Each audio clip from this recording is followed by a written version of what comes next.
Hello guys, what's up? And welcome again to my mini vlog. At syempre, ako ulit to, si Jello, ang nag-iisang charotero sa buhay mo. And after ko nga ng work guys, ay dumiretso na ako dito sa may San Lorenzo Plaza.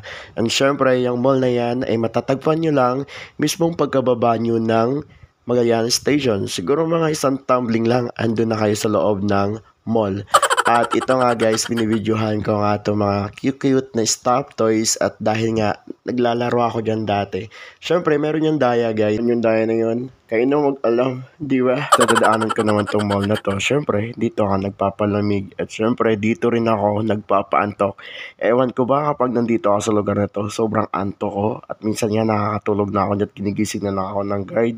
Tapos, pag nasa biyahe naman ako, doon din, sobrang antok din ako. Usually guys, kapag dumadaan nga ako dito, yung mga ibang stores ay sarado pa.